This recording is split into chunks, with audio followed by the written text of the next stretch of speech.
Okay, hi, I'm Casey. This shirt is touching my neck in a way that makes me want to rip it off and makes me really angry. So this is perfect time to shit talk some books. Today I'm going to be doing some content that all your favorite booktubers have already done, but I'm going to have a good time shit talking some books. And let's do it. Let's talk about my worst books of 2023. I'm going to start with some dishonorable mentions because I think it's fun. I mostly want an excuse to talk more shit about books because I thought that my top 10 wasn't enough. So I want to do this in a way that is going to be funny for me. And so I want to tell you why you should read it, but they're actually the reasons that I hated it. And I'm only going to do that for the dishonorable mentions. I'll talk more thoroughly about the books I actually like that made my top 10. First dishonorable mention is Dead Girls, Essays on Surviving an American Obsession by Alice Boleyn. You should pick this up if you don't actually care about what the tagline says and are only interested in why this author fucking loves Joan Didion.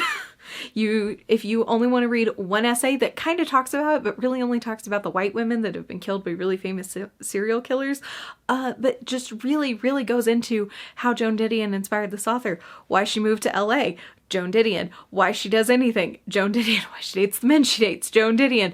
Read this book of essays. Next up is The Postmortal by Drew Magary. You should pick this up if you really like an interesting premise with a lot of promise and a lot of exploration for about the first 25% that then just devolves into edgelord nonsense that only has its women characters suffer so that the man can learn a lesson. The next dishonorable mention is Sister Maiden Monster by Lucy Snyder. You should pick this one up if you really like a bunch of religious trauma, body horror that doesn't really go anywhere and that is just going to give you eldritch beings that have very human compulsions. Last dishonorable mention is The Deep by Alma Katsu, and you should pick this one up if you want to be bored and if you want to get to the end and have no real answers, even though it tried really hard to give you a bunch of answers, but it's just going to be a bunch of ghosty nonsense for no real reason, and you're going to be bored the whole time. Okay, moving on to my 10 worst books of the year. At number 10, I have Gwendy's Magic Feather by Richard Chismar. This is making it into my top 10 because and it's like sneaking in here at the bottom despite me hating some other books a lot more, because I thought that this was just unforgivably a bad sequel. This is the second book in the Gwendy trilogy or whatever it's called, and we're following Gwendy Peterson. She's now in her 30s. She's married, she's in Congress, and she's dealing with sexism, but she's gonna go home and solve a murder. What? What? Why? Why does... It'd be so much more interesting if we had just like stayed where she was in Congress, but no, we have to go home and she has to go cure her mother's cancer and solve a murder and like maybe have telepathic powers. It was like, what? I feel so strongly about this one, and I just thought it was so disappointing because I thought the first one was really good with a lot of really interesting promise for sequels, and even though I had heard some shit about the third one, I was like, the second one can't be that bad. No, it was bad. It was bad. It made no sense, and I think that it took a really interesting young woman in Gwendy Peterson and just kind of broke her down into tropes. It was just, it sucked. It sucked. I don't know what else to say about this book. It sucked. I had a bad time. Okay, coming in at number 9 is The Evening Road by Laird Hunt. This is another one where I remember like the Postmortal, Sister Maiden Monster, The Deep. I remember a lot more about those books than I remember about this one, and that's why I'm putting this one on the top 10. Is this should have had more of an impact. This is like set in the 1950s. No, 1930s, and this is following like a young black woman, and I think we're also following a white woman in here. I don't know. This feels like it had like a lot it wanted to say about race and about like how the good old days were never really the good old days, but instead it just said nothing. It said nothing for what's the runtime on this? Help me out. 278 pages. This was 278 pages, and that's deceptive. I listened to the audiobook. This was like a 13-hour audiobook. Why was it that long? It said nothing. It said nothing the whole time. It had nothing to say. And this is one of those cases where I bought this book at our used bookstore, and the guy who was checking me out said, oh, have you read that book? Because it sucks. And I said, no, I've read one other thing from the author and really liked it. And he said, okay, well, that one sucks.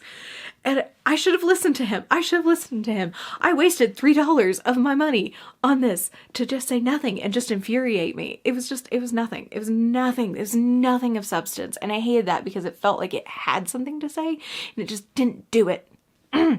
Okay, coming in, number 8 is Hide by Kirsten White. I remember more of this, and I read this, I think, in February or something, and I really hated this. I thought it was not, part of that is it's my fault. I am basically done picking up thrillers this year. I tried a bunch of mystery thrillers.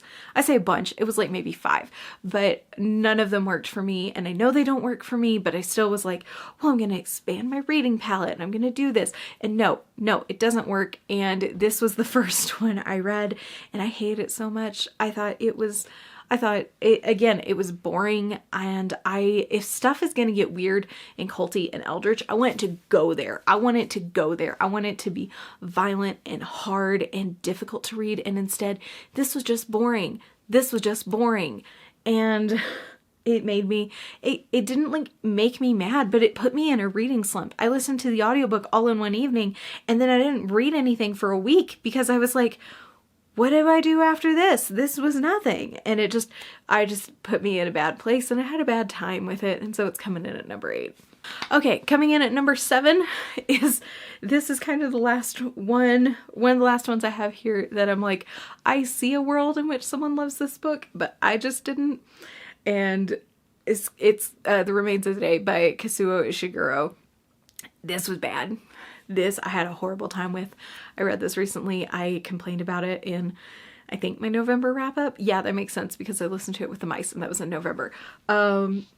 This I hated. This is a book following a butler as he's sort of reminiscing on his life because he's like finally taking one of the first vacations ever and going to go see a woman that he kind of sort of maybe was in love with at one point, who worked in the same house as him, but it's him reminiscing on everything and it was really boring. This is, I think, one of the last ones I'm going to have this like very specific critique on, but this was boring. This was a long ass audiobook I listened to I felt like I don't know why people like this. This is an award-winning book and it was nothing. It was so boring and I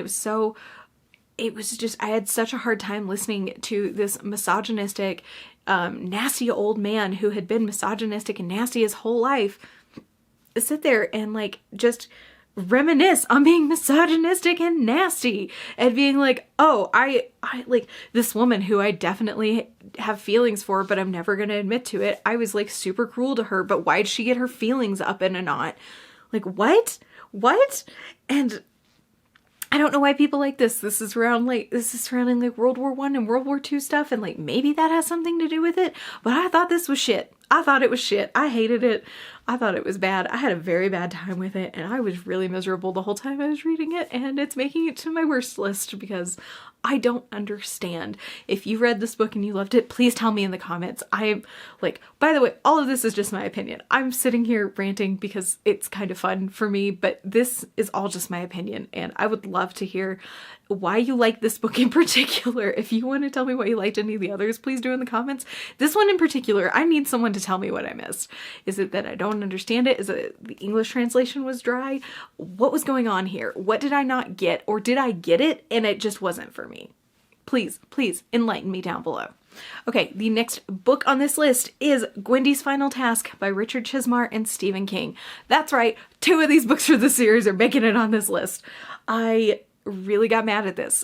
This is the final Gwendy book, and guess what? She's in Congress again, and she's going to space to deal with the button box. This is what I said, I think, in my November wrap up. And this was garbage. This was garbage, mama. I mean, it was so bad. Again, Gwendy Peterson, who had been taken like from a 3-dimensional young woman who was really fascinating and interesting and had all these complex thoughts and ideas and like dealings with the box, got condensed so much in book 2, and then she just got flattened. She got flattened in book 3. And there was nothing here. The villain was cartoonish. this book treaded so much in what Stephen King likes to do, where it's these callbacks to his various books and shows and all this kind of stuff. And it's like, oh, look, here's a Dark Tower reference, but none of it makes sense. None of it makes sense why it's there. It's like, okay, we had the Tet Corporation. Woo. But we had to bring, what are they called? What are they called? Shit. In like 6th and 7th book, the Long Men. It'll be somewhere on the screen once I figure out what it is. But the people from the Dark Tower series, why did they have to make an appearance? Why did they have to come back? None of this was necessary.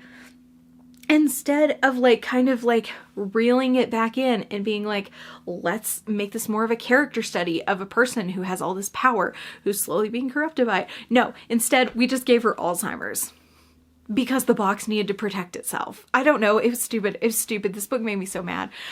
What I'm doing right now, this rant, imagine this about, I don't know, maybe 10 times longer, and about 10 times angrier when I finished it. I got so mad, and I basically just bitched about it in the car to my spouse for 30 to 45 minutes, and they had to tolerate me. And I was so mad. And I'm still mad when I think about it, because it's just, you took something that could have been really interesting and you just made it not. Coming in at number 5 is The Snowman by Joe Nesbo. This is another mystery thriller book. This is following Harry Hole, right, which is quite a name, as he's trying to track down the snowman killer. This was turned into I believe, movie that a lot of people fucking hated. Sounds like for good reason. And I really did not like this book. I had a very bad time with it. I think it was interesting for maybe the first little portion of it, maybe like the first 10 or so percent. I think there was some setup, there was some interesting character dynamics. This is like number 13 or something in this series, and I don't think that I'd heard you didn't need to read any of the previous ones, which was good for me because I wasn't going to. And so it was really interesting kind of setting up some character dynamics and everything, only again for it to devolve into a bunch of nonsense. And I don't know why in detective novels, all the women have to fall over themselves for the detective. What? Your ex-wife, who had very good reasons to divorce you, is just going to keep fucking you because her new relationship that she's probably going to get engaged to this guy, she's just trying to sabotage it because, I don't know, your dick is made of magic or something. I don't know. It was ridiculous. And then it's I think her name was Katrina or something, the new detective who was there, who was super sassy. It reminded me so much of Sassy Malone and BoJack Horseman, if that's a reference, whenever the actress is talking about this character and says her only personality traits are she loves wearing no bra and walking into cold rooms. It was very that. And I don't understand the hype behind it. And I thought that, some of the intense moments in here I thought were really, not interesting, but they were at least okay. But as far as the killer and his reasoning, why are women always involved? Why does that man murder women because of his mom? That's always what it is. It's always misogyny. And it just, I hated it. I thought it was a bad time. This one was more funny than anything else to me, but I think that there was so much wrong with this that it had to go this high up on the list. Okay, coming in at number 4 is Fragments of Horror by Junji Ito. This is a short story horror manga collection, and this is specifically coming in here at this, on this list for the last 2 in here. There was some transphobia and a lot of ableism, and it made me really mad, and I've picked up one Junji Ito since, but I'm not buying anymore because of it. When was this published? When did I say this was published? The English version? I don't know if I can find that quickly. If I remember to do it, it'll be somewhere up on the screen. But yeah, the last 2 in here, there is this story in here where this person's really obsessed with this author who writes a lot about people with unique tics, but it's sort of mystery thriller, where they get their where they get these facial tics from, or these nervous tics from. And come to find out that the author, who is this very famous woman, is actually just a man in a dress pretending to be a woman and capturing people to make them develop these facial tics so that she can write about it in her stories, except we're just going to call her a man the whole time. It was nonsense. It was nonsense. It made me mad. It made me mad. I was reading this physically and I threw it across the room. I got really mad. Why is that in here? There's no reason that's in there. And then we're also just being like, oh, facial tics are just, unique and quirky and fun, and they make characters really engaging. No, that's actually things people live with. It made me so mad. And the transphobia is just absolutely inexcusable. And I'm going to keep calling the main villain a woman because she said she was a woman. And that's all you need to know. There's nothing else. There's nothing else. It was disgusting. It was disgusting. And then the last one is also about, people suffering from like PTSD or anxiety or OCD and just more ableism. More fucking ableism. Why not? We'll just throw that in there. So this is the last book I'm going to buy from this author, more than likely, and I might just be done with this author in general, because I also had some issues with the most recent thing I got from the library. So yeah, that made me really mad, and that's why it's here. Coming in at number 3 is personally one of my least favorite books, and I really should have put this at number 2, but I put it at number 3 because I'm being a reasonable person who recognizes that this just wasn't for me, versus the other 2 that are my top 2 that I gave 1 star because I thought they were actually really harmful. We Are Legion, We Are Bob. I have only kept this copy of this book to make this video. I hated this. This is a science fiction following Bob Johansson, who's just sold a software company and decided, because he's going through a breakup with this terrible, horrible, vile woman, to like sign up for cryotech, but with science. Like, it's basically like they get his brain and they freeze it, and then he wakes up centuries later because that happened because he got hit by a bus 10 minutes after signing the paperwork. And he's waking up and he goes out into space to propagate himself across the universe. This sucked ass. This sucked ass. I read this because I pulled this out of the box when I was doing What's in the Box. It was the one book that I've just been dreading. I put this on a list years ago because I saw someone talk about it on Reddit, and they're like, oh my god, this is such good science fiction. And I was like, sure, why not? And then one of my cousin-in-laws read it and was like, oh my god, I really thought this was funny, and he got it for me for Christmas. And I'm so sorry, Garrett, you're never gonna see this. I thought this book sucked ass. This was shit. Why do you like this? That's so mean. But no, I think this is one of the biggest self-insert pieces of fiction that I've ever fucking read. It's also just super fucking rude. It's so rude. I'm swinging my arms around so much, my arm is starting to hurt. It's just so rude. It's constantly poking fun at religion or religious people. Not even religion. It's religious people that this book takes so much umbrage with. It gets so mad. It's like, why do you believe in religion? And I'm not a religious person. I'm a fucking atheist. And I was like, you're just being an asshole. You're just being an asshole. You, as the author, Dennis Taylor, you have a problem with people who are religious. And you just wanted to write a book to be like, oh my god, all religion ever does is cause wars and like almost destroy the planet. And it's so fucking frustrating. While also like not talking about capitalism and how capitalism is actually, like one of the worst things ever. But it's okay because religion's actually the bad guy. It's just stupid. It's stupid.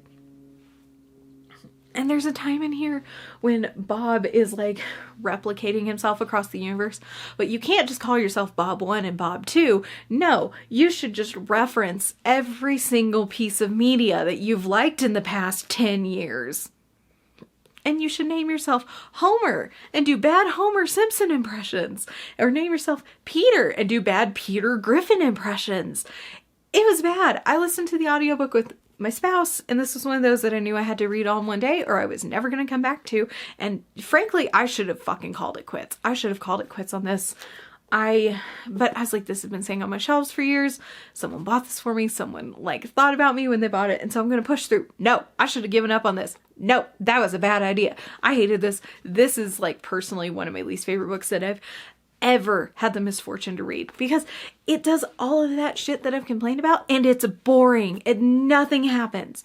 Nothing happens. And it's just, oh, I hated it so much. I hate it so much. And I don't even remember all the bullshit in here that I hated. And I'm so glad I don't, because I feel less angry about this than I used to, but I know I still fucking hate it. So that's why it's number 3. Coming in at number 2, we had to remove this post by Hannah Burvatz. I've been saying this person's last name wrong. I'm so sorry. This is a horror novel. This is following Kaylee. She is going to basically work for like a Facebook or a YouTube, like a duplicate in this universe without being named.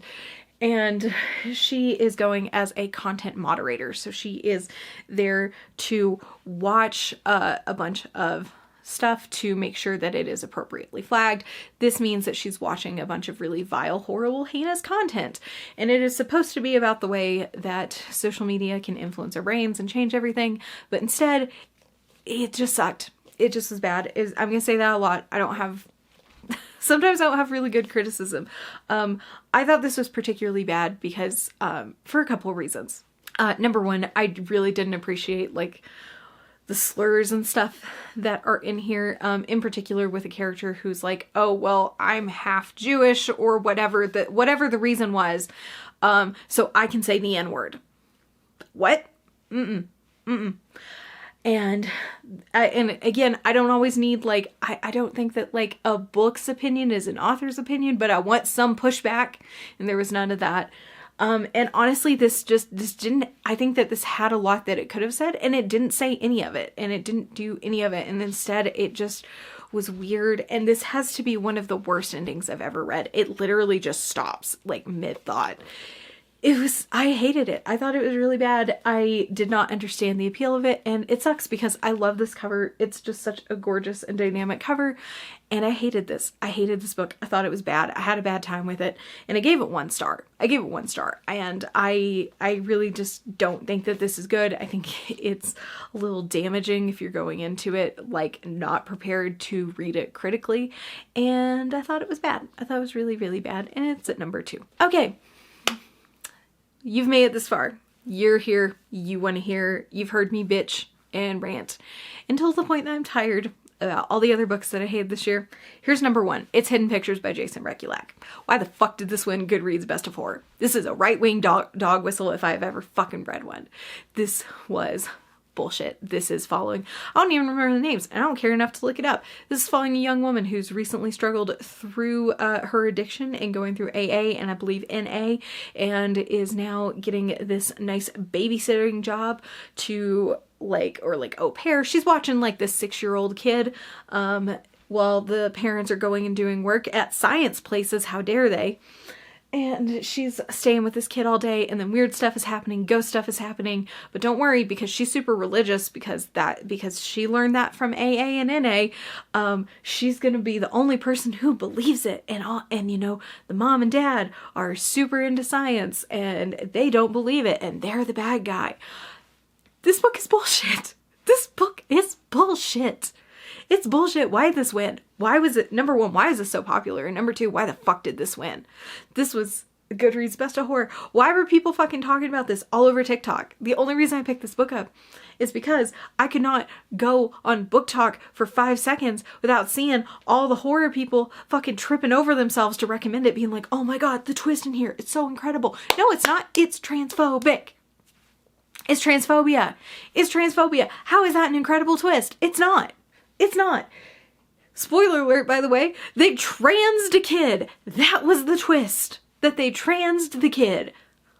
What? And people loved this? It's insane. It's insane to me.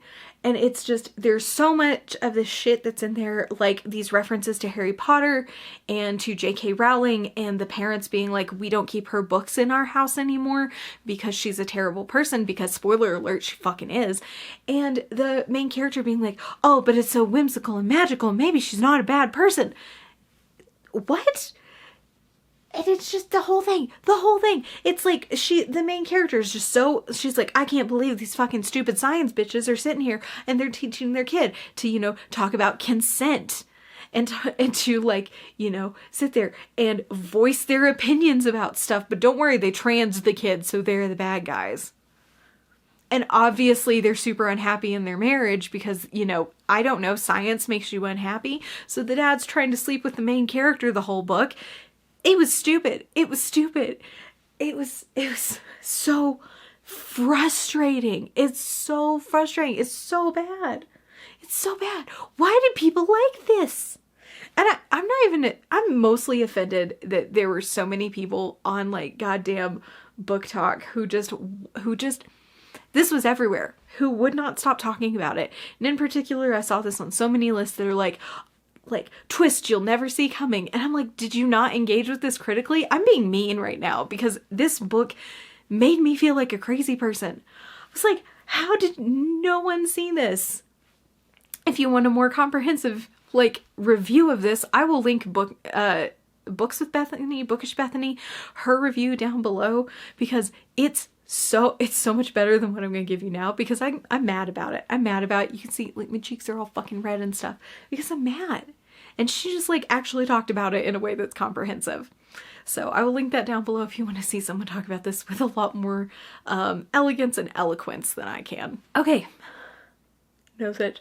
That's it. That's my 10 worst books and some dishonorable mentions. This is going to be a really long video because I fucking rant when I talk about books I hate, and today was no exception.